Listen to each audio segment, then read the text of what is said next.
Shortstop might be the most stacked position in all of baseball. In fact, I'd venture to say 6 of the top 20 Major League Baseball players are shortstops right now. Same goes for the bottom. Few positions are as deep as shortstop is these days, too. But don't just take my word for it. Let's go through each one and rank every starting shortstop for 2025. Number 30 is Brooks Baldwin of the Chicago White Sox. I'm sorry to do this to the White Sox again, but there just isn't a whole lot of upside with this one. Baldwin's an alright defender, but there's just nothing going for him offensively. With a 566 OPS last year and a 58 WRC+, the offense just isn't there at all, and the defense isn't that great either. He's still young, but he'll probably be replaced sooner or later. Number 29 is Orlando Arcia of the Atlanta Braves. Yes, I'm aware he was an all-star in 2023, and no, that doesn't change anything. Even by the end of 2023, he wasn't hitting all that well, and he certainly wasn't a good hitter last year. A 625 OPS and 72 WRC+ isn't doing much for me. He's a solid enough defender, and he can hit a lot better than he did last year. It just speaks to how good the rest of the shortstop position is, so I struggle putting him higher. Number 28 is Isaiah Kiner-Falefa of the Pirates. Falefa had a career-best offensive year last year, but it still wasn't all that great. He started off strong in 2024, but his second half was really rough. His season numbers weren't bad, but some of his peripherals and his expected WOBA suggest that he overperformed last year, and I'd expect him to come closer to his career totals for this year. His defense was strong as always, but as a shortstop, he's nothing special. 27 is Brian Rocchio of the Cleveland Guardians. Rocchio is basically a younger and slightly better Orlando Arcia. His 614 OPS was slightly worse, but his 79 WRC+ was a little better. The peripherals aren't very promising, but at least there's a little more there. He does walk a lot. He's not a bad shortstop by any means, but at a strong position, number 27 is where he falls.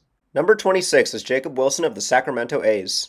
Wilson came up for only 103 plate appearances in 2024, and the results were mixed. He showed good contact abilities, showing a high expected average and low swing and miss totals, but he didn't hit the ball hard at all, and his defense was pretty poor. Obviously, he's still very young, only 22 years old, and 2025 will show us more of the kind of player he might be long term, but for now, this is where he lands. Some promise, but he needs to show us something. Number 25 is Geraldo Perdomo of the Diamondbacks. Perdomo's been a solid contributor for the D-backs the last few years, but I'm skeptical of how long that'll keep up. He doesn't hit the ball hard at all, and though he doesn't swing and miss much, he doesn't make great contact either. A 36-point gap between his WOBA and ex-WOBA suggests that he outperformed his talent last year. He's really not a great defender either. The last 2 years' results have been solid, though. I give him credit for that. Number 24 is Detroit Tiger Trey Sweeney. Sweeney came up late in the year last year and was pretty solid in a small sample. The 81 WRC+ doesn't jump off the page, but over a full season he was on pace for almost 2 WAR. He also underperformed his expected WOBA by 19 points, which is a positive sign going into next year. He needs to not swing and miss so much, but he hits the ball hard and he's a good defender. There's a lot to look forward to with Sweeney for 2025. Number 23 is Xavier Edwards of the Miami Marlins. In half a season, Edwards was phenomenal last year. He batted .328 with an .820 OPS, a .128 WRC+, and was on pace for almost 5 WAR. However, he overperformed his ex-WOBA by 63 points. That is huge. The peripherals are solid, but still don't back up those results. Some offensive regression seems inevitable, and he's also a horrible defender in the first percentile in outs above average. He'll still hit well this year, just not nearly as well. 22 is Trevor Story of the Boston Red Sox.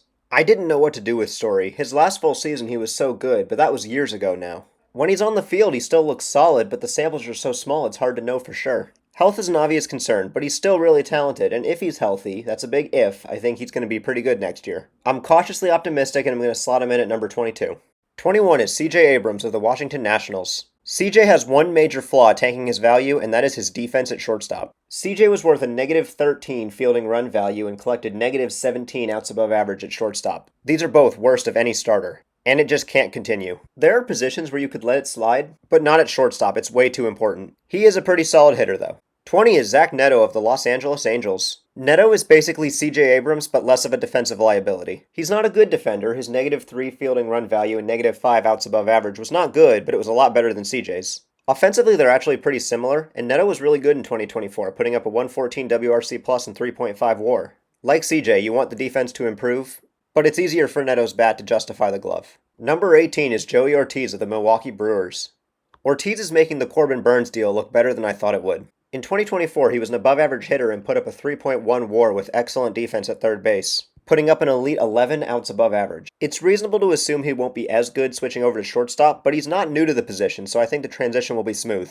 He also has great contact skills and walks a lot. 18 is Jeremy Pena of the Houston Astros. Pena hasn't quite lived up to where we thought he'd be, but he's still a very good player. His bat hasn't really developed, but it hasn't really gotten much worse either. It's pretty consistent. In fact, by WRC+, he was exactly average. What took a weird turn in 2024 was his defense. The former Gold Glover didn't do well by almost any metric. Given his talent, I'll call this a blip, though. I think he bounces back. 17 is J.P. Crawford of the Seattle Mariners. Last AL West shortstop for now, I promise. After a breakout 2023, Crawford fell back down to earth in 2024. He was still solid defensively, and he was on pace for a 2.3 WAR over a full season. But the OPS dropped from 818 all the way to 625, almost 200 points. That said, his ex-WOBA was 26 points higher than his WOBA, suggesting some bad luck. He's probably not as good as he was in 23, but he's better than he was in 24. Number 16 is Xander Bogaerts of the San Diego Padres. Bogaerts' offense tanked in 2024. His 688 OPS was down 102 points from 2023 and almost 150 points from 2022. Health seems to have been somewhat of an issue, but there's still cause for concern. He's also moving back to shortstop, a position he's never been great at defensively. I think he's still a pretty good player, but I'm not sure this massive contract is going to age well. Starting off the top 15 is Mason Wynn of the Cardinals. Wynn is the first in a string of 3 young shortstops I'm excited about. Wynn had a solid year in 2024, putting up a 103 OPS, a 3.6 WAR, good fielding numbers, and showing off that cannon of an arm. He doesn't hit the ball super hard, but he makes a lot of contact, and it's generally pretty good contact. He's a clearly positive defender by both fielding run value and OAA, and he's athletic enough to get even better. I don't expect him to be a star, but there's a lot of upside. The 14th spot goes to Anthony Volpe of the Yankees. Volpe is the next young shortstop I'm excited about. While Wynn has the offensive advantage, Volpe's advantage is on defense. His 14 outs above average was 97th percentile, and his 10 fielding run value was 92nd. He hasn't hit much yet, but he's only 23, and as high of a prospect as he was, we know it's in there somewhere. Maybe this is the year. 13 is Ezequiel Tovar of the Colorado Rockies. Tovar is my favorite of this group right now.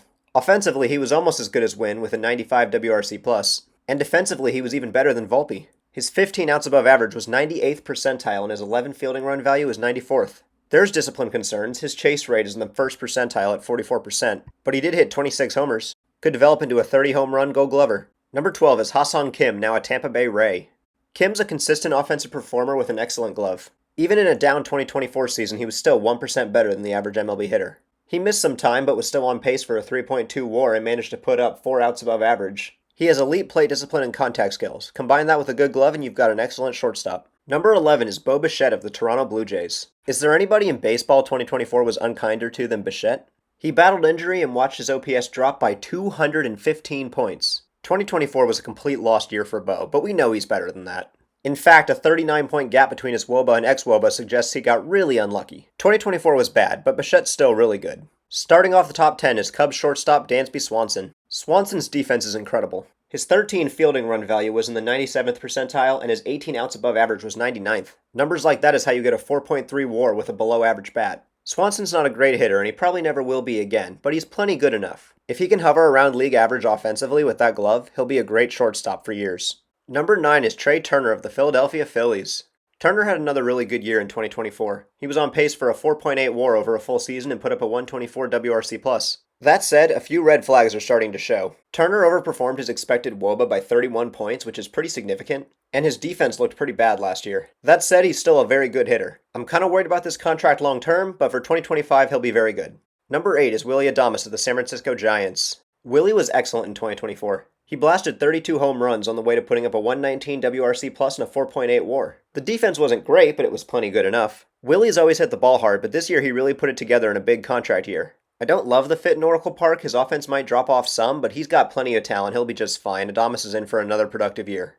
Number 7 is Carlos Correa of the Minnesota Twins. Carlos Correa reminded the world that he's still a great shortstop in 2024. In limited time, he put up a 155 WRC+ and 4.3 WAR, though over a full season it would have been closer to 7.5. The peripherals still look great and the defense is still strong. If Correa had played in more than 86 games, he'd be even higher on this list. But after a down 2023 and some health concerns last year, number 7 spot feels right. Number 6 is Mookie Betts of the Los Angeles Dodgers. Alright, put away your pitchforks, let me explain. At any other position, he'd be higher. Shortstop just happens to be perhaps the most stacked position in baseball, and he's not the best shortstop. Obviously, the bat's fine, but he's not that great defensively. By fielding run value, he was 35th percentile, and by outs above average, he was 19th. That's not dreadful, but little things make a big difference in a stacked position. Obviously, he still crushes balls. He had a 141 WRC+ and still a 4.4 WAR. If the defense improves, I'll move him up. But in a position this competitive, tough decisions have to be made. 25 is Elly De La Cruz of the Cincinnati Reds. De La Cruz built on a solid rookie campaign with an incredible year in 2024. He was worth a stellar 6 WAR and was valuable in every aspect of the game. His speed was actually his best asset. His base running run value was in the 99th percentile and he stole 67 bases. He was also fantastic defensively. His fielding run value and outs above average ranking in the 94th and 98th percentiles respectively.